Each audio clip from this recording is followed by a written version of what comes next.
This semester, I was assigned to Anita Dixon at Westbrook High School. Though I had a great experience and learned a lot during my time there, my favorite, most memorable experience was being able to assist at Riverview PT in Wyndham.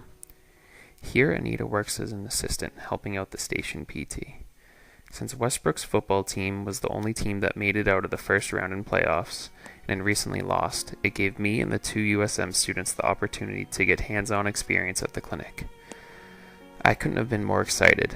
I've been shadowing helping out at a PT clinic in Holliston for the past 5 years. Every semester I come back from break, my role there increases. To this point, though, all I've been able to do is go over exercises with patients and take stim pads off after treatment. But after learning ultrasound and stim, I figured this would be a great opportunity to practice on real patients. The more I can practice these competencies, I know the better I'll get at them. That Monday morning I came in ready to go, and I wasn't disappointed. My first experience at the clinic was with a patient who had developed plantar fasciitis, which was causing tightness in their calf and hamstrings, and it limited their running, which they did a lot. I had gotten plenty of massages as a patient in PT and given them to my friends when they needed it, but I never knew how complex they could be. Anita showed me 3 different ways to break up the tissue. This also gave me the chance to lose my anxiousness of getting my hands on a patient in a clinical setting. I was nervous at first, but by the end of the treatment I felt like a pro. The most important lesson I got out of this experience was having to treat patients that I wasn't familiar with.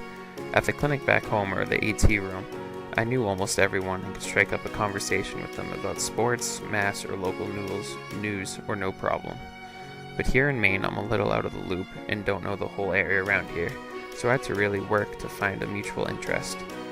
The interest in particular I used with this patient happened to be about running and working out. Being able to talk and have a conversation with the patient got rid of any awkward silences and made it more comfortable to give and receive the treatment, and it helped me become more confident when it came to speaking with unfamiliar patients.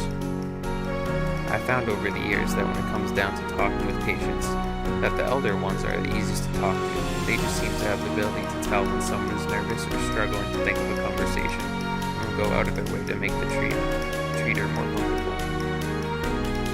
The most enjoyable part of the experience though was being able to use the modalities learned in class on patients who needed them. Not all AT rooms are equipped with modalities that we have at UNE or those that are in PT clinics, and not often do athletes get to receive those treatments because of time and attention. When it came to using modalities, it was great that not only did Anita trust me, but so did the station PT. When the opportunities arose, Anita or the head PT asked if I wanted to do the treatment, and I of course jumped right up. I used ultrasound on a patient with shoulder injury and stem cervical traction on a patient with neck and back pain. Ironically, I just learned traction that day in class, so I was lucky and had some familiarity with it when setting it up. As for with the first patient, I was nervous at first, but in this case, it was from fear of screwing up the line. That's not disastrous, so I made sure that didn't happen. I always double checked my setup and asked Anita for confirmation before pressing start. But once that start button was pressed, I was relieved, because then it's all patient preference for comfortability. I was more nervous with the ultrasound treatment because I did not want to burn the patient or